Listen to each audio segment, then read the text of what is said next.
네, 교동문은 60번 10편 139편입니다.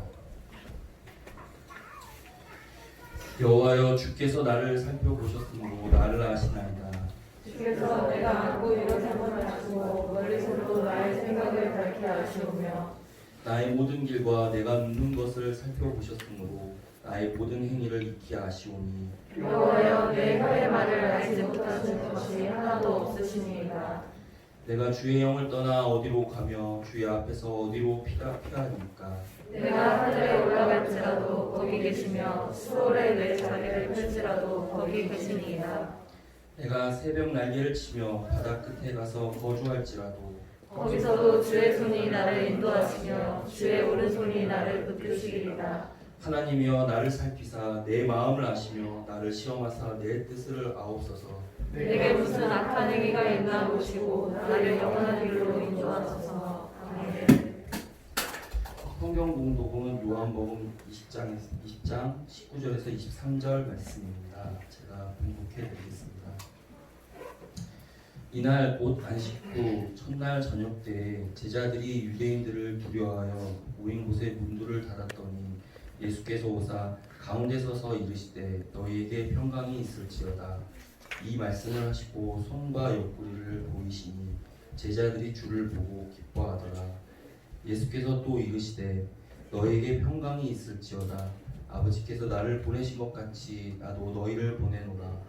이 말씀을 하시고 그들을 향하사 숨을 내쉬며 이르시되 성령을 받으라.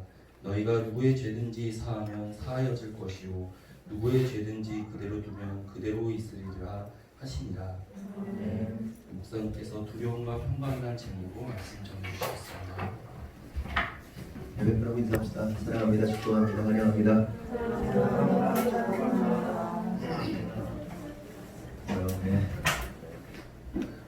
아침에도 오늘 또 왔다 갔죠? 두 명? 두 분? 이번에 남자분들이 오신 것 같아요. 그래요. 잘하고 갔죠? 그래요.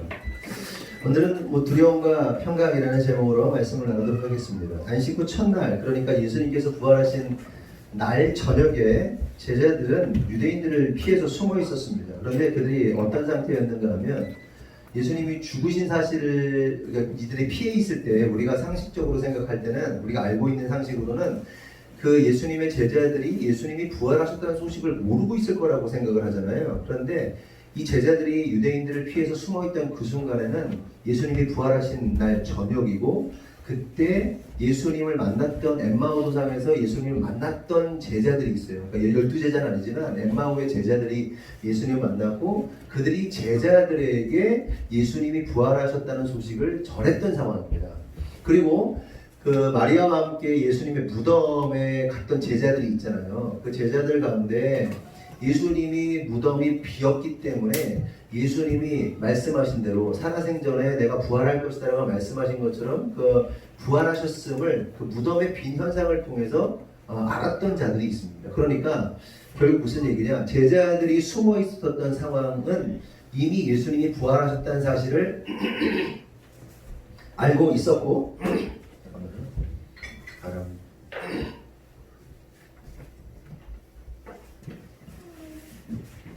예수님이 부활하셨다는 소식을 이미 알고 있었던 거예요. 제자들은 예수님의 부활을 확인했던 겁니다.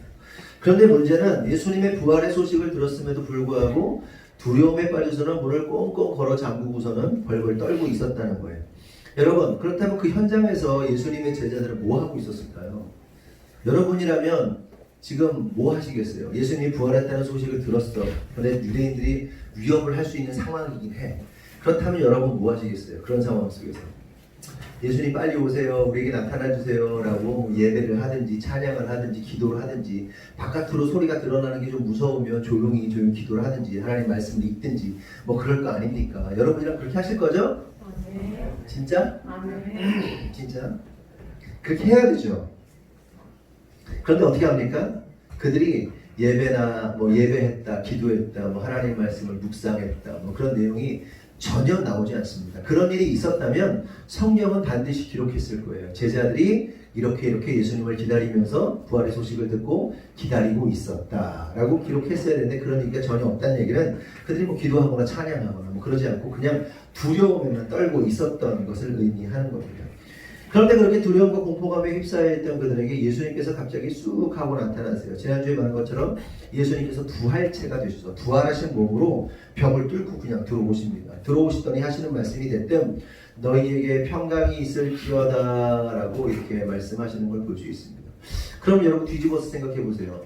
예수님께서 너희에게 평강이 있을지어다 라고 하신 말씀의 의도가 뭘까요? 제자들 안에 뭐가 있었던 거예요? 평강이 없었고 두려움과 절망만이 가득했다는 것을 의미하는 겁니다. 그렇게 예수님은 두려움에 떨고 있는 그 절망감에 휩싸여 있는 그들에게 평강이 있을지어다라고 선포하시는 것을 볼 수 있습니다. 여러분 모든 인간은요 두려움을 가지고 있습니다. 그렇죠? 단지 대상과 상황과 이유가 다를 뿐이지 모든 인간은 두려움을 가지고 있습니다. 최근에 제가 두려워하는 것은 차 운전하는 게 두렵습니다. 민식이법이 통과되고 민식이를 죽인 그 가해자가 검찰에서 5년형을 내려달라고 그렇게 했습니다. 민식이법에 의하면 그 민식이를 죽인 그 운전자는 남자예요, 여자예요? 남자분이세요? 네.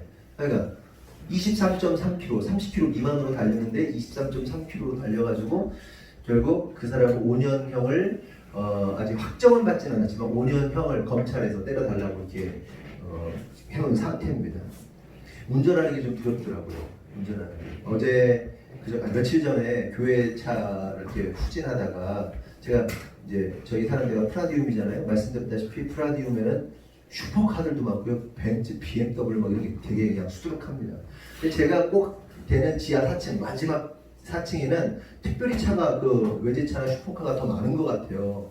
다른 차들이 옆에 있으면 안 좋으니까 이 사람들이 보통 두 자리씩 잡거나 아니면 그렇게 하잖아요. 근데 제가 되는 쪽 가장 가까운 안쪽에는 그렇게 슈퍼카들이 많아요. 맥라렌이나 뭐 이런 애들이 많아요. 근데 제가 후진을 하는데 분명히 아무것도 없었거든요. 뒤에 그 사이드 미러하고 뒤로 봤을 때 뒤에 아이들이 휘민이하고 현비하고 이렇게 앉아 있어가지고 이렇게 가려졌고 사이드 미러로 보니까 뭐가 없었는데 이 강대상만한 기둥이 있는 거예요. 기둥이 그것도 주황색, 빨간색으로 분홍색이죠. 분홍색 기둥 이만하게 서 있는 거예요. 후진을 하다가 꽝 하고 받았습니다. 그리고 차 범퍼가 깨졌죠. 근데 센서가 나간 거야. 센서가 나가가지고 삐삐삐삐 거리는데 삐삐거리지 않고 꽝 하고 받았습니다. 꽝 하고 받는 순간 깜짝 놀랐죠. 슈퍼카를 받은 줄 알고. 그 6억이라고 그러더라고. 맥라렌 옆에 있는 맥라렌 6억이라고 그러더라고. 5억이라고 그랬어요. 하여간. 근데 어쨌든 보험을 들었어도 자기부담금이라는 게 있고 뭐 한도라는 게 있잖아요. 어쨌든 기둥과 같다고 굉장히 좋아했습니다. 기둥과 같다고. 그런데 속으로 무슨 생각이 들었냐면 와 진짜 슈퍼 받았으면 어떻게 되는 거야. 그냥 감옥 가야 되나 뭐 못 갖고 뭐 그냥 망하는 건가 뭐 별 생각이 다 드는 거예요. 근데 우리가 뭐 교회 건축이나 뭐 학원을 이렇게 인수하지 않았다면 그런 거 바로바로 고치고 막 이렇게 할 텐데 그냥 또 이렇게 깨지긴 했지만 이렇게 막 끼고 막 이렇게 하니까 이만큼 벌어지긴 했지만 그게 또 당일만 해요.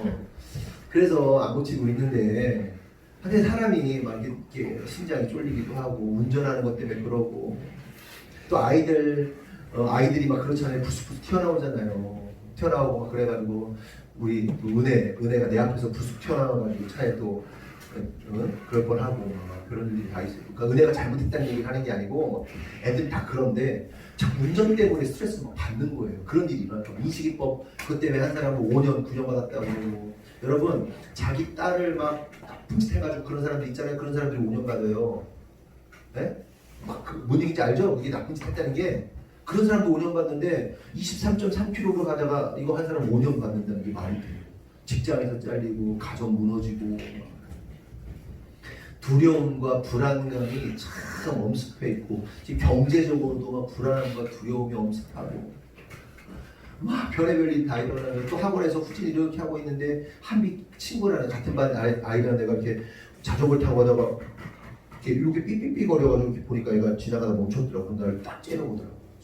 뭔데 날 치려고 그러냐 그러면서 막 스트레스가 엄청 받아요. 저는 요즘에 운전에 대한 두려움이 있거든요. 근데 사람마다 두려움의 어떤 포인트가 있죠. 뭐 대상도 있고, 뭐 상황도 있고, 이유가 있는데 다 다르지만, 그럼에도 불구하고 모든 사람 안에는 두려움이 있다는 거예요. 그래서 사람들은 두려움을 해결하기 위해서 여러 가지 안전장치를 해 놓습니다. 하지만 문제는 그 안전장치가 우리를 두려움으로부터 해방을 시켜주지 못하는 게 문제인 거예요.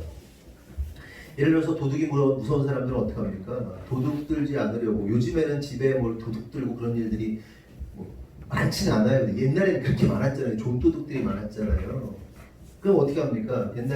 그래서 얼마 전에 운동하느라고 제가 그 공고 뒤쪽으로 오랜만에 이렇게 갔는데 거기는 아직도 여전히 담벼락에 뭐가 꽂혀 있냐면 유리병 깨인 것도 좀 하고 있죠. 그게 아직도 박혀 있어요. 얘네들은 뭔지 모르지. 이게 사람들이 이렇게 담벼락도 높지 않아가지고 넘을 수 있으니까 유리병을 깨쳐가지고 이렇게 박아가지고 콘크리트로 이렇게 발라가지고 이렇게 못 넘어오게 막 아니면 철조망 이렇게 입고 그렇잖아요. 그래서 뭔가 도둑 들지 않게 하려고 옛날에 그렇게도 하고 또 부자들은 또 어떻게 합니까? 뭐 세콤을 하고 뭐 경비원을 두기도 하고 뭐 경비견을 두기도 하고 도베르만 막 이런 거 키워가지고 세파트 키워가지고 막 여러 가지 막 이런 것들과 전자 시스템을 막 동원을 하죠. 그리고 잠시 뭐 안심을 하겠지만 두려움이라는 것이 어디 가겠습니까? 이내 또 다른 두려움에 몰려오는 거예요. 셀프 고장나면 어떡하지? 도둑이 땅 파고 들어오면 어떡하지? 도둑이 그 경비원하고 같은 한패거리면 어떡하지? 실제 그런 일이 많으니까. 아니면 그 지키고 있는 개한테 독 묻혀가지고 고기 던져주면 개가 죽어가지고 뭐 이렇게 피해갈 수 있지 뭐 이런 거 저런 거 막 여러 가지 생각하면서 막 두려움이 끊임없이 몰려오게 되는 거예요. 우리가 이 코로나라는 상황과 또 학원의 상황, 교회의 상황과 여러 가지 보면서 계속해서 두려움이 몰려오잖아요. 이렇게 하면 어떡하지? 저렇게 하면 어떡하지? 이런 상황에서 어떻게 대비할까? 저런 상황 어떻게 대비할까? 막 계속하면서 두려움이 몰려온단 말이에요. 저희가 풍세에서 살 때 3번 정도가 도둑이 들었거든요. 첫 번째는 이삿짐을 옮겨놓은 상태에서 마당에 하우스에다가 짐을 넣어놓고 일부 짐은 집 안에 넣어놓고 그 상태에서 리모델링을 했습니다. 들어가기 전에. 근데 동네 사람이 들어와가지고 뭔가를 뒤집고 갔어요. 그래서 신발 자국이 딱 찍혀 있더라고요. 또 한 번은 우리 부모님이 사시는 마당에 있는 그 집에 도둑이 들었죠. 경찰 출동해가지고 신고했는데 결국 해결하지 못하고 이건 해결하지 못했습니다라고 연락 통보 받고 뭐 그러고 한 이렇게 좀도둑 뭐 2번 정도 이렇게 들었던 걸로 제가 기억이 듭니다. 그런데 이 도둑을 맞아서 힘들었던 게 뭐냐면요. 돈이 없어지고 물건이 없어진 것보다도 더 두려운 건 낯선 사람이 집안에 침입해서 뒤지고 돌아다녔다는 거예요. 뭔가 만지고 밟고 돌아다녔다는 게 너무너무 싫고 무섭더라고요. 남자인 제가 생각해도 그런데 여자분들은 어떻겠어요? 집안에 혼자 있는데 낮잠 자고 있는데 누가 쑥 들어와가지고 막 물건 뒤지다가 눈 딱 마주쳐봐. 이거 어떡합니까? 그런데 그 사람이 낯선 남자가 나쁜 마음을 품었어. 너무너무 두려운 거예요. 누군가가 들어왔다 나가는 게 너무너무 두려운 겁니다. 임민정 집사의 집에도 도둑이 들었었던 걸로 느껴지는 상황이 있었죠. 뭐냐면 갑자기 금패물만 쏙 하고 사라진 거예요. 금만. 그게 그냥 아파트잖아요. 근데 없어진 거야. 그럼 경찰 신고했죠. 저도 뭔 일인가 하고 제 아내하고 가가지고 막 뭔 일이냐 이게 야 이건 진짜 전문적인 털이범이다. 어떻게 금만 가져가냐. 그쵸? 그렇잖아요. 신고하고 그래서 저도 의심을 하는 거예요. 상상의 나래를 펴는 거예요. 저기 맞은편에 어떤 놈이 이렇게 망원경으로 보다가 비밀번호를 알아가지고 비밀번호 누르고 들어왔나? 아 옆집 사람이 이렇게 비밀번호를 지나가다 보고서는 들어왔나? 별의별 생각이 들어가지고 어쨌든 경찰도 보고 막 그랬었습니다. 근데 어떻게 해결됐냐 하면 알고 봤더니 하율이가 놀러 갔었는데 애들 펜을 가지고 장난치잖아요. 놀다가 그 놓은 거를 어디에 이불 밑에인가? 장판 밑에다 이렇게 넣고 간 거예요. 그냥. 하율이가 잘했어. 그래가지고 오해가 풀렸는데 이 집사가 힘들어했던 게 뭐냐면 어떤 누군가가 집안에 들어와서 그걸 가져갔다는 것이 너무너무 두려운 거죠. 그렇잖아요. 가끔 여러분 결혼하신 분들은 아시겠지만 가끔 이렇게 있다가 시커먼 남편이 들어와도 무섭잖아요. 어떨 때는 뭐야 이거. 어젯밤에도 제가 막 계속 지금 제가 땀이 막 이렇게 약간 뭐라 이거 갱년기가 와서 땀이 자꾸 나가지고 어젯밤에도 샤워를 하고 나서 땀이 너무 나가지고 창문을 열어놓고 거실에 불을 꺼놓고 막 바람을 쐬고 있는데 방에 있던 제 아내가 방 안에 불이 켜 있었거든요. 그래서 머리를 이렇게 말렸나 뭐 하면서 딱 나오길래 자주 잘 놀래가지고 제 아내가 그래서 여보 뭐 어쩌고 그랬더니 갑자기 으악 소리 지르는 거예요. 저기서 시커먼 남편이 뭐라고 그러니까 왜 갑자기 여기서 가지고 뭐 집에 애들도 다 있고 뭐 그러는데 뭘 무서워. 거기서 바람 이렇게 창문 열고 바람 쐬고 있는데 뭐 놀래기는 내가 뭘 잘못했다고 내가 뭘 어쨌다고 하는데 왜 거기 있어? 얼마나 무섭고 시커먼 남편 때문에도 무서운데 사실 뭐 요즘 사람들은 도둑 맞는 게 뭐 그닥 도둑 맞는 일이 별로 없죠. 아파트에서 뭐 도둑 맞는 일 별로 없습니다. 근데 좀 먼 얘기처럼 들릴 수 있는데 가진 게 많은 사람들한테는 좀 다른 얘기일 수 있어요. 여러분 일반적으로 가진 게 많으면 마음이 어떨 것 같으세요? 여러분 가진 게 많으면 넉넉하면 마음도 편안하고 넉넉하고 여유로운 거 그럴 것 같잖아요. 그렇죠? 많이 가지면 우리는 가진 게 없는 사람들이라 여기서 자기 집 가지고 있는 사람이 없죠. 자기 집 내 소유다. 나밖에 없잖아. 풍세. 자기 집이 없어. 우리 성도 되게 가난해. 되게 가난한 성도들이 가만 보면 우리는 가진 게 없어서 별로 두려울 게 없지만 가진 게 많은 사람들은요 되게 불안하고 힘들어요. 오히려 더 가지면 편할 거라고 생각하잖아요. 가지면 여유 있을 거라고 생각하잖아요. 가지면 전혀 여유 없어요. 더 불안하고요. 더 두려워요. 그리고 책임져야 할 게 많기 때문에 더 많은 근심과 걱정에 휩싸이게 됩니다. 사실이 그래요. 그렇다면 생각해 볼 것은 인간들이 가지고 있는 불안과 두려움은 도대체 어디서 온 것일까 하는 겁니다. 그 불안과 두려움의 시작은요 죽음의 공포로부터 오는 거예요. 죽음의 공포. 그리고 그 죽음의 공포, 죽음의 두려움은 죄로 인해서 발생하는 겁니다. 아담과 하와가 범죄하였죠. 범죄함으로써 생명을 잃게 되는 심판받게 되는 그런 일들이 벌어지게 됩니다. 죽음을 경험해야 하기 때문에. 그러니까 죽음이라는 것이 죽음의 공포가 우리의 삶의 전반적인 모든 그 두려움과 공포를 일으키는 요인이라고 할 수 있고 그 죽음의 공포라는 것은 죄로 인해서 발생됐음을 우리가 알 수 있습니다. 그래서 인간은 특별히 범죄한 인간은 일평생 죽음의 공포 속에서 죽음의 종로로 타다가 심판받게 되는 운명에 놓여지는 거예요. 그래서 히브리서 2장 15절은 인간의 인생을 이렇게 표현합니다. 다 같이 한번 볼까요? 없나요? 없어요. 잠깐만요. 히브리서 2장 15절에 이렇게 말씀하십니다. 또 죽기를 무서워함으로 한평생 매여 종노릇하는 모든 자들을 놓아주려 하심이니 라고 말합니다. 여기서 예수님께서 이 땅에 오신 이유를 알 수 있어요. 예수님이 오신 이유가 뭡니까? 그것은 죽기를 무서워하고 두려워하며 일생 동안 죄와 죽음의 종노릇하는 자들을 놓아주시고 또한 살려주시기 위해서 이 땅에 오셨다는 겁니다. 여기서 우리가 알 수 있는 사실, 인간들은 죽기를 무서워한다. 그래서 그 죽음의 공포로 인해서 한평생 죽음의 공포에게 종노릇하며 사는 인생, 종노릇하며 살게 되어 있다. 이것이 인간의 일생이라는 겁니다.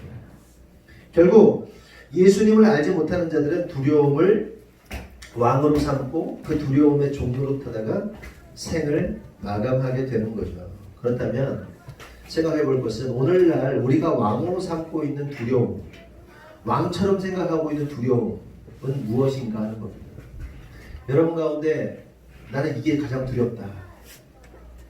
너는 뭐가 가장 두렵니? 혜린아? 살면서? 공부가 가장 두려워. 또 많은 사람이 돈이 두려울 겁니다. 돈이 없는 것에 대한 두려움. 그렇죠? 너는 공부 못하는 것에 대한 두려움 이런 건 없지? 잘하고 있어. 공부 열심히 해.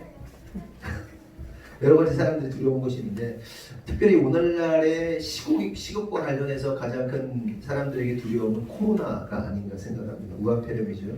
그리고 교회를 미워하는 정부, 세상 사람들의 시선 같은 것들이 우리가 두려워 떨고 있는, 그래서 우리가 왕 삼고 있는, 그러니까 우리가 두려움에 빠져서 어찌하지도 못하는 그 대상, 이 코로나고, 그게 정부 기관이고 또 사람들의 시선, 교회를 미워하는 사람들의 시선이 아닌가 생각해 보게 됩니다. 그래서 학교에서도 그렇잖아요. 뭐 일진들이 막 애들 막 빵셔틀하고 막 그러면 얘가 두려워하는 대상이 뭐예요? 그 일진이잖아요. 그렇죠?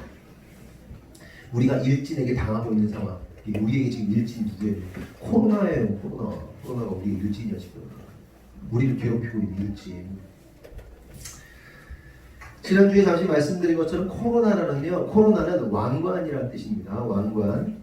그래서 현재 코로나는 왕처럼 전 세계 사람들을 위해 군림하고 있고, 또한 사람들은 그 왕과 같은 코로나가 무서워서 종처럼 떨고 있는 상황이라고 할 수 있습니다. 지난 금요일에 한 지방 목사님으로부터 카톡 단체방에 한 보고서를 올리셔가지고 받았는데, 그 제목이 뭐냐면 코로나19로 인한 한국교회 영향도 조사 보고서라는 그 연구기관이, 리서치 기관이 연구하고 리서치해서 결과 보고서를 낸, 그러니까 이게 언제 된 거냐면 3월 마지막 주, 그러니까 부활절 바로 직전에 나온 그 보고서입니다. 근데 이 조사는 그 전부터 이루어졌겠죠. 근데 그 보고서를 읽어보면서 인상 깊었던 부분들이 있는데, 그 질문이 뭐냐면 교인들에게 이렇게 물은 거예요.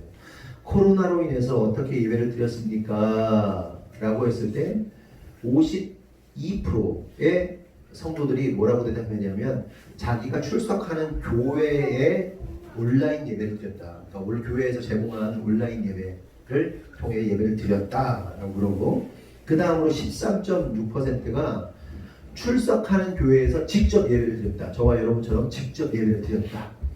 그리고 13.2%가 가정 예배를 드렸다. 네 번째, 13%는 예배를 드리지 않았다. 그리고 7.3%가 뭐 인터넷이나 라디오나 뭐 기독교 텔레비전이나 이런 걸 통해서 예배를 드렸다. 그리고 마지막으로 0.7%가 현장에서 예배를 드리고 있는 교회를 찾아가서 예배를 드렸다. 이렇게 얘기합니다. 만약에 여러분에게 이런 질문을 어떤 기관에서 했다면, 여러분이 만약에 온라인 예배를 드리고 있는 상황이었어요. 그러면 여러분이 대답했을 때, 여러분이 답할 때 온라인 예배를 드리긴 했는데, 한 10주 동안 온라인 예배를 드리긴 했는데 내가 한 두세 번 정도 드렸어요. 10번 중에. 그러면 여러분은 답을 뭐라고 할 것 같아요? 그냥 안 드렸다고 하겠어요? 아니면 온라인 예배 드렸다고 하겠어요? 온라인 예배 드렸다고 하죠. 가정 예배 드렸다가 13%인데 13.2%인데 그 가정 예배 드렸다는 사람들 중에 10번 중에 가정 예배를 진짜 제대로 드린 사람이 몇 명이나 됐을까요? 10번 다. 그러니까 이게 퍼센테이지가 반이 출석하는 교회 온라인 예배 드렸다지만 실제로 제대로 정상적으로 몸만 다해서 예배를 빼놓지 않고 드렸던 사람은 그렇게 많지 않을 거예요. 근데 참고적으로만 볼 필요가 있어요. 그러니까 사실은 상당수의 성도들이 이 기간 동안에 신앙이 무너지고 주일 성수의 개념, 예배의 개념, 예배하는 것들이 다 무너졌다고 봐야 되는 게 맞습니다.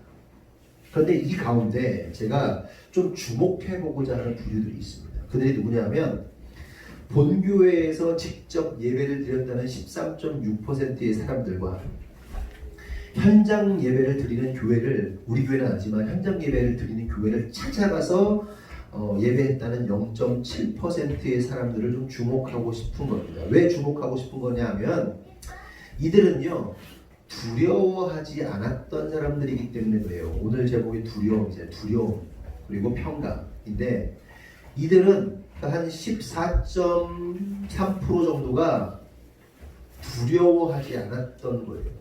다시 말해서 코로나의 위험과 세상 사람들의 비난과 따가운 시선을 두려워하지 않고 하나님께 예배드리기 위해서 집 밖으로 나와서 교회 현장에 있는 교회에서 예배한 사람들이기 때문에 제가 이들을 좀 주목하자는 거예요. 여러분 온라인 예배 드릴 수 있어요? 없어요? 있어요. 잠때가 아니면 온라인 예배 드릴 수 있어요. 그럼 가정예배 드릴 수 있어요, 없어요? 드릴 수 있죠, 당연히. 하지만 제가 말씀드리고 싶은 것은 이들의 선택을 좀 귀하게 여기고 좀 높이 사고 싶은 거예요. 다시 말해서 각 교회마다 사정과 여러 가지 환경이 있지만 오직 14.3%의 사람들만이 사람들의 시선이나 비난을 두려워하지 않고 공예배를 지켰다는 그 사실을 좀 칭찬하고 귀하게 여기고 싶다는 거예요. 이해되셨죠? 큰 교회들이요 온라인 예배를 드릴 수밖에 없었던 나름의 이유들이 있어요. 온라인 예배를 드릴 수밖에 없었던 나름의 이유들. 하지만 그렇다고 해서 그들 모두를 그렇게 이해하고 넘어갈 수만도 없다는 사실도 생각해 봐야 돼요. 온라인 예배를 드릴 수밖에 없는 상황을 이해하지만 그렇다고 그냥 큰 교회니까 온라인 예배 드려도 돼 라고 할 수 없는 거예요. 온라인 예배가 아니어도 할 수 있는 온라인 예배뿐만 아니라 다른 방법으로 교회 문을 닫지 않고 예배할 수 있는 방법들이 많이 있었어요. 예를 들어 연세중학교회를 보면 언론에서 연세중학교를 아예 타겟팅을 했습니다. 그래서 막 방송 장비들을 와가지고 KBS 기자 누구입니다. 그러면서 현장에 나와 있습니다. 그래서 막 실황 중계하고 그랬잖아요. 그리고 막 그거 예배 반대하는 동네 주민들이라고 동네 주민이야 그 정의단체 사회 그 시민단체겠지. 네 예배 안 된대 그러다 저거 막 시위하고 앉고 옆에서 예배를 강행하는 것은 미친 짓이다라는 식으로 교회 뉴스를 막 보내고 난리가 났습니다. 그러나 그럼에도 불구하고 연세중학교에는 예배를 드렸습니다. 오히려 교회가 어떻게 하죠? 그 지역, 구로구 지역 전체를 다 방역하고 다녔어요. 트럭에다가 막 방역장비 싣고 막 개인의 이거 펌프하고 치러가지고 수십 명이 아예 그냥 거기 전체를 다 그냥 다 방역하고 그랬어요. 뿌리고만 그냥 소독하고. 그래서 그 결과 몇만 명이나 되는 성도들이 단 한 명도 그 우한폐렴에 걸리지 않고 아무 문제 없이 계속 지금 그 예배를 진행하고 있습니다. 여러분 큰 교회는요 저력이 있잖아요. 힘이 있잖아요. 이렇게 하면 되는 거예요. 이렇게 예배했으면 돼요. 그냥 문 닫을 게 아니라 하면 된다니까요. 처음에 한두 주는 당황할 수 있죠. 그럼 정신 바짝 차리고 지혜를 동원해가지고 이렇게 하면 되는구나. 윤석준 목사님 진짜 존경해요. 진짜. 문 닫아야지. 다 닫는데 안 닫아. 왜 안 닫는지 아세요? 예배가 생명이라는 사실을 알기 때문에. 방역하고 대화하는 거야. 설교 준비하면서 그런 생각이 들더라고요. 우리 교회는 그러면 이 스트리트 말고 양쪽 길만 방역하고 돌아다녔으면 어땠을까? 약간 지금 수그러들고 약간 뒷북치는 상황이라 좀 그렇긴 하지만 그렇게 했었으면 어땠을까? 뭐 이런 생각도 하는 거예요. 근데 큰 교회들은 그게 가능해요. 다 돼요. 얼마나 능력 있어요. 능력 있는 교회들인데 하면 된다니까. 그러면 중형교회 100명, 200명 그 미만으로 모이는 교회들은 어떻게 하면 될까요? 어떻게 해야 될까요? 우리 지방에 그 부흥교회가 있습니다. 부흥교회는 말씀 들어보니까 예배를 3번 드려요. 주일 낮 예배를 9시에 한 번, 11시에 한 번, 오후 1시 3번 예배 나눠서 딱 떨어져가지고 예배 드렸답니다. 한 100명 정도 모이는 교회거든요. 중형교회는 그렇게 예배하면 되는 거예요. 대형교회도 주일 낮 예배 5번 드리면 돼. 쪼개가지고 돼요. 된단 말이에요. 새벽부터 해. 부목사들 돌려가지고 아침부터 저녁까지. 근데 이 부흥교회 목사님이 뭐라는지 아세요? 그렇게 예배할 수 있도록 배려를 했는데도 안 나오는 것들은 안 나오더라고요. 딱 폐렴 딱 터지니까. 거기서 신앙이 딱 드러나는 거지. 그럼 작은 교회들은 어떻게 할까요?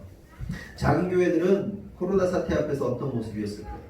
작은 교회들은 큰 교회에 비해서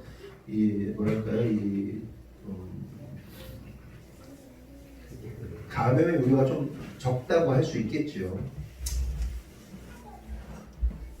그러니까 예배 다 드렸겠죠. 하지만 제가 아는 많은 교회들이요 다 문 닫았어요. 작은데도. 성도 몇 명 없는데도 한 10명 미만인데도 다 닫아버리더라고요. 여러분 잘 생각하셔야 돼요. 그리고 분별할 수 있어야 돼요. 좀 전에 말씀드린 통계를 통해서 제가 현장 예배 드린 사람만이 진짜 성도다라고 말하려는 게 아니에요. 제가 하고 싶은 말은 코로나라는 죽음의 그림자 앞에서 죽기를 두려워하지 않고 예배를 사수한 성도들의 숫자가 고작 14.3%였다. 100명 중에 14명 밖에 안 됐다. 그들만이 두려움 없이 예배에 목숨을 걸었다는 말을 하고 싶은 거예요. 아니 예배에 목숨 거는 가정에서 드리는 사람도 있겠죠. 네? 온라인으로 드리는 사람도 있겠죠. 근데 뭐가 다르냐면 다른 차이점 하나가 두려워하지 않았다는 거예요. 두려움 없이 예배했다는 겁니다. 여러분 왜 두려움 없이 예배하는 게 중요한지 아세요? 그 이유는 예배는 우리의 존재 이유이고 하나님이 우리를 창조하신 목적이기 때문에 그렇습니다. 아멘? 아멘. 다시 말해 하나님께서 우리를 창조하신 목적은 우리들이 자기 목숨 하나 건사하고 살라고 창조하신 것이 아니라 생명이 끊어지는 한이 있더라도 하나님을 예배하는 것, 이것을 하나님께서 원하셔서 우리를 창조하셨단 말이에요. 그런데 문제는 성도라 하는 사람들의 시선과 코로나라는 두려움에 빠져서 예배할 수 있음에도 불구하고 자신의 두려움에 따라 자신의 편의에 따라 예배를 선택했다는 거예요. 많은 사람들이. 오해하시면 안 돼요. 다시 말씀드리지만 오해하시면 안 돼요. 14%의 사람들을 제외한 나머지 사람들을 욕하려는 게 아니에요. 제가 꼬지고 싶은 것은 두려움으로, 또한 두려움 때문에 예배를 포기하거나 회피하거나 손쉬운 다른 방법을 선택한 사람들이 잘못됐다는 얘기를 하는 거예요. 예배 포맷 자체를 말하는 게 아니라 사람들의 시선이나 두려움 때문에 그 예배를 선택했다는 거예요. 잘못됐어요. 여기서도 마찬가지긴 해요. 그렇다고 우리도 면죄부를 받을 수 있는 건 아니에요. 우리 가운데 예배를 드리는, 예배를 지키는 이유가 혹시 목사님이나 사모님한테 욕 안 먹으려고 예배 드리는 그 두려움에 빠져서 예배하는 사람이 있다면 만약에 그 사람도 잘못된 거예요. 존재의 목적, 우리의 생명이 붙어있는 이유, 이걸 모르는 거예요. 두려움이 아니에요. 그러므로 성도 여러분, 코로나나 사람들의 시선 따위에 여러분 두려워하지 마십시오. 아멘. 우리가 진짜 두려워하고 경계해야 될 게 뭔지 아세요? 우리가 예배하지 않는 거. 네? 우리의 본분, 존재의 목적, 이유를 잃어버리는 게 이게 두려워해야 할 거예요. 아멘이시죠? 아멘. 그럼 이러한 두려움은 어디서부터 시작된 것일까? 잘 아시다시피 두려움은 아까 말씀드린 대로 아담과 하와의 범죄로부터 기인한 겁니다. 창세기 3장 8절에서 10절을 보면 그들이 그날 바람이 불 때에 동산에 거니시는 여호와 하나님의 소리를 듣고 아담과 그의 아내가 여호와 하나님의 낯을 피하여 동산나무 사이에 숨은지라 여호와 하나님이 아담을 부르시며 그에게 이르시되 네가 어디 있느냐 이르되 내가 동산에서 하나님의 소리를 듣고 내가 벗었으므로 두려워하여 숨었나이다. 여러분 인간이 범죄하기 전까지는요 두려움이라는 것이 존재하지 않았습니다. 부끄러움이라는 게 존재하지 않았어요. 그래서 아담과 하와는 하나님 앞에서 그리고 서로 간에 아담과 하와 서로 간에 절대로 두려워하거나 부끄러워하거나 할 필요도 없었고 그렇기 때문에 자신을 가릴 이유도 없었습니다. 몸을 숨길 이유가 없었어요. 그러나 범죄 이후에 그들은 두려움과 또한 수치를 알게 되고 자기 몸을 가리기 시작하고 하나님을 피해 다니기 시작했습니다. 범죄하고 하나님을 피해 다니기 시작했다. 두려움이 그들을 사로잡았다. 여기서 우리는 아주 중요한 한 가지 사실을 알 수가 있는데 그것은 어떤 한 사람이 두려움을 느끼고 있다면 그것은 그 사람이 하나님과의 관계가 깨졌음을 의미하는 거예요. 두려워하고 있어. 내가 뭔가에 계속 두려워하고 있어. 그 얘기는 뭐예요? 하나님과의 관계가 깨졌다는 거예요. 범죄했다는 거예요. 범죄하면 두렵고요. 범죄하면 하나님과의 관계가 깨지기 때문에 두렵고 고통스러운 겁니다. 청년의 때, 내가 어릴 때부터 중학교 때부터 찬양인도를 했으니까 중학교, 고등학교 때부터 찬양인도를 하고 중학교 때부터 찬양 집회를 막 하고 그랬어요. 우리 때는 막 그랬어요. 근데 좀 신앙에 들어가고 막 이 좀 이렇게 그 제대로 좀 신앙 머리가 깨져가지고 제대로 신앙생활 할 때 찬양인도 하고 20대 때 한참 할 때 가장 두렵고도 힘든 순간이 언제였는지 아세요? 내가 범죄한 상태로 찬양인도를 하고 있습니다. 내가 범죄한 상태로 깨끗하지 않은 상태로 막 그 해결되지 않은 죄의 문제 때문에 그 죄의 문제 가운데 내가 찬양을 인도를 하고 막 성령 충만한 척하고 그게 미치는 거예요. 깨진 상태로.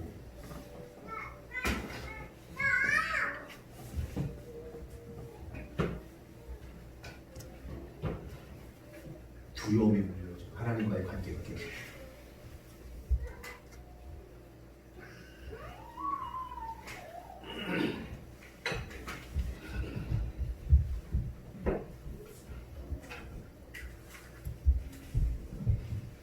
사람들은 불안함과 두려움을 해결하기 위해서 여러 가지 방법을 동원합니다. 심리 치료도 받고 약물을 복용하기도 하고 여러 가지 해결책을 찾지만 이러한 것들이 잠시 나아지는 것처럼 호전되는 것처럼 보일 수도 있어요. 하지만 근본적인 해결책이 될 수 없다. 그래서 하나님과의 관계가 깨어진 모든 인간은요, 불안과 두려움으로 일생 동안 죽음에게 종로로 타며 살다가 지옥 가는 겁니다. 그래서 계시록 21장 8절을 보면 지옥에 가게 되는 자들에 대해서 이렇게 언급합니다. 지옥에 가는 사람들의 목록, 이러한 사람들이 지옥 간다 이렇게 말하거든요. 한번 읽어볼까요? 8절 다 같이 시작. 그러나 두려워하는 자들과 믿지 않는 자들과 흉악한 자들과 살인자들과 오해하는 자들과 정죄자들과 상상자들과 거짓말하는 모든 자들은 그와 유황으로 하는 못에 던져지니 이것이 둘째 사망입니다. 그러니까 둘째 사망에 이르게 되는 죄의 목록에 대해서 말합니다. 이런 사람들은 반드시 어디 들어간다? 불타는 지옥에, 불과 유황에 타는 못에 던져진다 이렇게 말씀하고 있습니다. 여러분, 둘째 사망이 뭘 의미하는 걸까요? 둘째 사망은 영혼의 사망을 말하는 겁니다. 사람은 반드시 두 가지 사망을 경험하게 되어 있어요. 첫 번째 육신의 사망, 그리고 두 번째 영혼의 사망인데 믿지 않는 자들은 영혼의 사망을 당하게 되는 거고 믿는 사람들은 그 영혼의 사망으로부터 구원받아서 생명으로 넘어가게 되는 것이죠. 그런데 육체의 사망이라는 것은 어떻게 됩니까? 한 줌의 흙으로 끝나버리는 거예요. 근데 간과해서는 안 되는 중요한 포인트는 뭐냐면 영혼의 사망이라는 것은 육신의 사망처럼 한 줌의 흙이 돼서 사라지는 게 아니라는 거죠. 끝까지 살아남아 있는다는 겁니다. 제가 말씀드렸죠. 사람들은 부활하죠. 모든 인간은 부활합니다. 예수 믿던 안 믿던 부활한다 안 한다? 다 부활한다. 아멘? 이 이상한 얘기가 아니고 성경에 나오는 얘기예요. 모든 인간은 부활합니다. 그런데 그 부활한 몸으로 부활체가 되어서 지옥에서 사느냐 하나님 나라에 사느냐만 달라지는 거예요. 그러니까 이 부활체라는 것은 영생불사, 죽지 않는 영원히 사는 존재란 말이에요. 영원히 지옥에서 고통당하는 것과 영원히 하나님과 기뻐하며 살아가는 것, 이게 나뉘게 되는 겁니다. 근데 둘째 사망이라는 것은 바로 영혼이 영원토록 지옥에서 형벌받게 되는 것을 의미하는 거예요. 그런데 여기서 우리가 방금 읽었던 말씀 가운데 우리가 주목해야 할 한 두 번은 뭐냐면 이런 영적 사망에 들어가는 자들의 목록이 나오는데 그 목록 가운데 가장 먼저 언급하고 있는 게 뭐예요? 두려워하는 자들. 지옥 가는 자들의 1순위 아니 영순위가 뭐다? 두려워하는 자들. 근본적인 죄예요. 두려움. 하나님과의 관계가 깨진 거예요. 죄에 종되어 있는 상태인 거예요. 그렇기 때문에 두려워하는 거예요. 하나님과 관계가 없기 때문에 두렵단 말이에요. 그러면 왜 두려워하는 자들이 영순위로 지옥 가게 되는 거예요? 방금 말씀드린 대로 두렵다는 것은 죄가 해결되지 않았다는 것이고 죄가 해결되지 않았다는 것은 하나님과의 관계가 깨졌다는 것을 의미하기 때문이죠. 그러므로 한 사람이 구원받기 위해서는 반드시 두려움의 문제가 해결되어야만 하는 겁니다. 그래서 예수님께서 두려움에 붙들려 있는 자들을 놓아주시기 위해서 이 땅에 오신 거예요. 결국 이 두려움의 문제라는 것은 누구를 통해서만 해결되는 거예요? 예수님. 아멘? 아멘. 살다 보면 두려울 때 있잖아요. 살다 보면 두려운 문제들이 얼마나 많아요. 아까도 얘기했지만 돈 없을까 봐, 아니 학교에서 일진들이 괴롭힐까 봐, 네?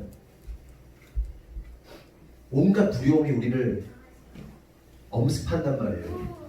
근데 그 모든 두려움의 해결은 어디로부터 일어나는 거예요? 예수 그리스도. 아멘이십니까? 아멘. 그렇다면 생각해 볼 것은 이렇게 두려움에 붙들려 있는 자들에게 예수님은 구체적으로 뭘 주시려고 하시는 것일까? 제자들이 두려움 가운데 떨고 있었잖아요. 그때 예수님께서 뭐라고 그러죠? 평강이 있을지어다 이렇게 얘기해요. 그러니까 예수님께서 우리에게 주시고자 하는 구체적으로 주시고자 하는 것은 평강입니다. 왜냐하면 평강이 구원이기 때문에. 구원받은 자들이 평강한 거죠. 죄의 문제가 해결된 자들이 평강한 거잖아요. 평강이고 구원이에요. 그래서 예수님은 뭘 주시길 원하세요? 평강을 주시길 원하십니다. 그래서 예수님께서 평강할지어다 이렇게 하신 거예요. 두려움에 떨고 있는 제자들 다 지옥 가게 생겨서 평강할지어다. 내가 구원을 주겠다 이렇게 말씀하시는 거예요. 또한 민수기 6장 26절을 보면 여호와는 그 얼굴을 내게로 향하여 드사 평강 주시기를 원하노라 이렇게 말씀합니다. 하나님 우리에게 평강 주시기를 원하시는 겁니다. 그런데 문제는 많은 믿는다 하는 자들이 평강을 원하지 않고 다른 것을 원한다는 거예요. 하나님께서 나한테 평강을 주겠다 그러는데 아니 하나님 그거 말고 다른 거 주세요. 아 이거 말고나 이거 싫어요. 이거 딴 거 주세요. 이런단 말이에요. 뭐 달라고 그래요? 복 달라고 그러죠. 부자 되게 해달라고 그러죠. 잘 먹고 잘 살게 해달라고 그러죠. 평안했으면 좋겠다고 아무 일 안 일어났으면 좋겠다고 그냥 만사가 오케이 됐으면 그냥 형통했으면 좋겠다고 막 그거 달라고 그러잖아요. 아니 내가 평강 줄게 너에게 구원 줄게 아니 하나님 그거 말고 다른 거 달라고요. 그냥 깔끔하고 쌈박하게 그냥 10억 주세요 100억 주세요 이거 하는 거예요. 말은 돌려서 빙빙 돌려가지고 기도하지만 결국 그거예요. 사람들이 원하는 게 뭐예요? 복 받는 거. 성공하기 원하고 돈 많이 벌기 원하고 때때로 하나님의 마음을 알지 못하는 사람들이 하나님께 막 승부수를 던져요. 예를 들어 사업의 성공을 위해 막 40일 금식 기도를 하기도 하고 자식이 좋은 대학, 좋은 직장에 합격하게 해달라고 특별 기도하고 작전 기도합니다. 여러분 애들 좋은 학교 가고 좋은 직장 가는 거 나쁜 거예요? 안 나쁜 거예요? 나쁜 거 아니에요. 괜찮아요. 가요. 막 좋은데 가세요. 막 영향력 있는 사람 되세요. 그거를 말하는 게 아니에요. 그걸 나쁘다고 말하는 게 아니야. 제가 지적하는 것은 기도하고 금식하는 것 자체 이것의 이것이 문제라는 게 아니라 기도의 의도와 목적이 잘못된 것. 하나님의 뜻과 상관없이 구하고 있는 행위들이 잘못됐다는 겁니다. 그러니까 하나님의 뜻과 상관없이 자기가 원하는 바를 이루기 위해 하나님께 기도도 하고 헌금도 하고 헌신하고 봉사하고 이런 거 안 된다는 거예요. 기도, 헌금, 봉사 이거 잘못됐다는 게 아니에요. 무슨 얘기인지 알죠? 열심히 하셔야 돼요. 의도와 목적. 하나님하고 자꾸 거래를 하려 들고 하나님은 이거 주시겠다는데 이거 안 받고 딴 거 받겠다는 거.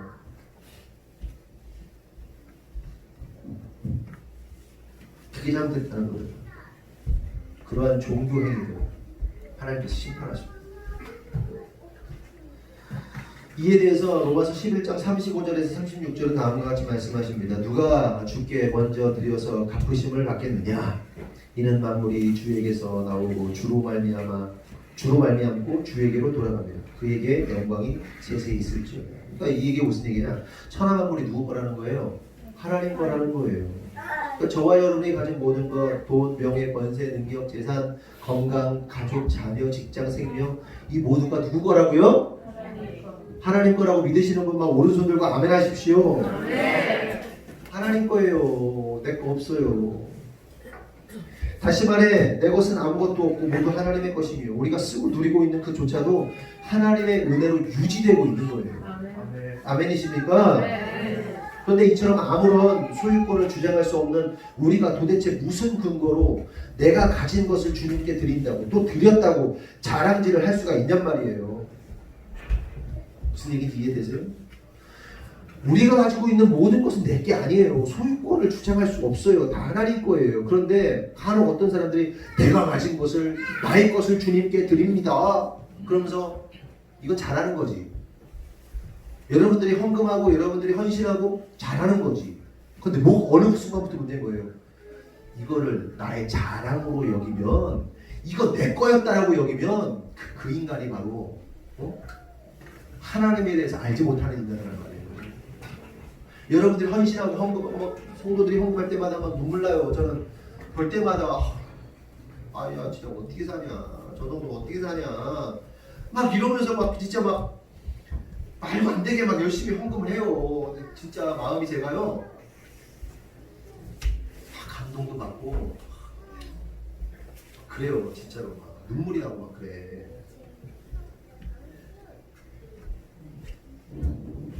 하나님도 그렇게 느끼실 거예요. 그런데 그렇게 헌신한 사람이 이거 내 거 드린 거예요, 이걸 나의 자랑으로 여기고 그러면 그건 아니라는 거예요. 이거 되게 잘하는 건데 나의 자랑으로 그러면서 다른 사람한테 자랑하려고 우쭐하려고 막 이거 이런 마음 갖는 거 그거 아니라는 거야. 하나님 거를 인식하지 못하는 거예요. 자기 거라고 인식, 자기 의로 가져가는 거야. 물론 우리 성도들 가운데 그런 성도들 제가 알기로는 한 명도 없어요. 그래서 감사해요.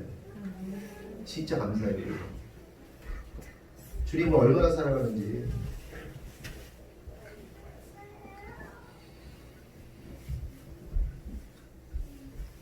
그래서 주님께 드리는 행위는 결국 내 것을 드리는 것이 아니라 주님의 것을 도로 주님께 돌려드리는 행위인 것을 깨달아야 돼요. 그리고 이것이 바로 하나님을 주인으로 여기는 정신 제대로 박힌 성도의 바른 신앙인 거예요. 그래서 헌금하는 거예요. 열심히 헌금하는 거예요. 11조도 하고 감사도 하고 목적 헌금도 하고 건축 헌금도 하고 이게 제대로 박혀 있으니까 이게 되는 거예요. 그러므로 나의 무언가를 들여서 내가 원하는 것을 받아낸다는 것은 애초부터 말이 안 되는 거예요. 하나님 건데 뭘 내 거야. 내 거 들여가지고 하나님 나 이만큼 못 달라고? 아니에요. 하나님 거 그냥 돌려드리는 거예요. 이게 개념 자체가 다른 거예요. 그래서 사도 바울은 사도행전 17장 24절 25절을 통해서 하나님이 뭔가 부족해서 사람들에게 뭔가를 받아들여 하시는 분이 아니다. 오히려 주님은 인간들에게 당신의 모든 것을 주시고 모든 것을 내어주시는 분이라고 말하는 겁니다. 그렇다면 다시 본론으로 돌아와서 우리 하나님은 오늘을 사는 저와 여러분에게 무엇을 주시고자 하는 것이라고요? 아까 말씀드렸죠? 바로 평강. 오늘 본문을 다시 보면 제자들이 예수님의 부활의 소식을 들었음에도 불구하고 두려움에 빠져 떨고 있었죠. 그리고 그런 그들에게 주님께서 나타나시는데 그냥 빈손으로 오지 않으세요. 여러 가지를 가지고 오십니다. 손에 가지고 오시고 몸에 가지고 오세요. 그럼 예수님께서 제자들에게 나타나셨을 때 가지고 오신 게 뭘까요? 못 박힌, 손에 못 박힌 구멍난 손, 그리고 창에 찔린 구멍난 옆구리를 가지고 오십니다. 죽음의 흔적을 가지고 오시는 거예요. 그러면서 뭐라고 보세요? 평강이 있을지어다.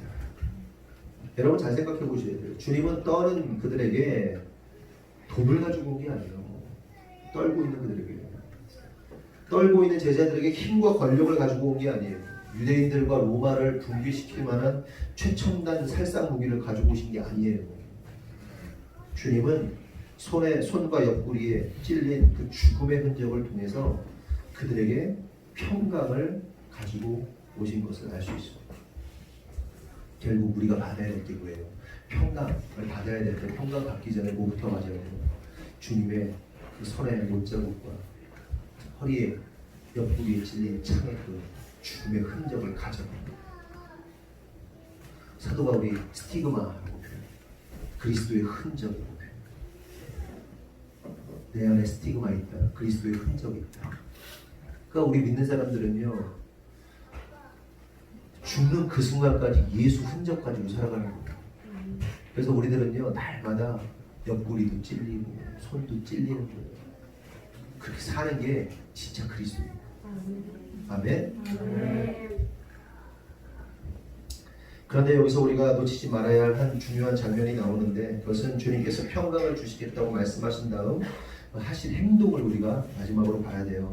본문을 보면 주님께서 숨을 후 하고 내쉬면서 성령을 받으라고 말씀하십니다. 성령을 받으라 이렇게 말씀하십니다. 그런데 이 장면 어디서 본 것 같지 않습니까? 생명의 호흡이 들어갔던 순간 있죠. 창세기, 하나님께서 인간을 창조하실 때 그 코에 하나님의 생기를 불어넣으십니다. 그 생기가 히브리어로 루아흐예요. 그 루아흐는 신약의 헬라어로 말하면 푸뉴마입니다. 푸뉴마를 우리말로 하면 성령입니다. 하나님께서 인간을 만드실 때 그 안에 생기, 성령을 부어 넣어 주신 거예요. 그리고 예수님께서 다시 한번 그 성령을 불어 넣으시는 작업을 하시는 거지. 성령의 이 입김이 들어간 아담과 하와가 어떻게 범죄하여서 떠나버리죠. 휘체가 내버립니다. 예수님께서 죽으심으로 말미암아 하나님이신 예수님께서 다시 사람들에게 생명의 호흡, 성령을 불어 넣어 주십니다. 여기서 우리가 알 수 있는 중요한 사실, 우리에게 임하는 그 평강은 바로 성령이시다. 생명이시면서 푸뉴마 루아으이신 성령님이시다. 그리고 그 성령님이 임하실 때 우리는 비로소 두려움이 사라지고 평강을 얻을 수 있다. 성령이 임하면 죄가 사라지고 하나님과의 관계가 회복되고 우리는 평강할 수 있다는 거예요. 아멘? 아멘. 그래서 우리는 성령 충만해야 하는 겁니다. 성령 충만할 때 우리는 두려움을 이길 수 있고 평강으로 충만하게 되는 거예요. 여러분, 말씀을 마칩니다. 성도 여러분, 성령 충만을 구하십시오. 아멘. 그리고 세상의 어떤 것으로 우리의 두려움과 불안과 공포를 대비하고 막아낼 수 있다고 생각하면서 살았다면 그것을 포기하시고 오직 샬롬이시며 평강을 주시는 성령님과 함께 날마다 성령 충만으로 승리하시는 분들이 되기를 예수님의 이름으로 축원합니다. 기도하겠습니다. 하나님 감사합니다. 오늘 말씀을 통해서 우리 안에 두려움이 임하는 이유, 하나님과의 관계가 깨어졌기 때문이고 우리에게 평강이 임하게 되는 것은 성령께서 우리 안에 들어오셨을 때 평강을 누릴 수 있다는 사실을 깨닫습니다. 주님, 세상의 방법으로 우리의 두려움을 해결하려 하지 않게 하시고 오직 평강을 주시는 성령님, 그 생명의 호흡이신 성령님과 함께 숨쉬고 함께 살아가고 함께 그 성령의 충만함으로 나아가는 우리 모두가 될 수 있도록 인도하여 주시옵소서. 그럴 때 우리가 구원받고 부활한 몸으로 영원한 하나님 나라에서 기쁨으로 살아가게 될 것을 믿사오니 주님, 그런 놀라운 축복을 우리에게 부어 주시옵소서. 주님께서 이루실 줄 믿사오고 예수님의 이름으로 기도합니다. 아멘.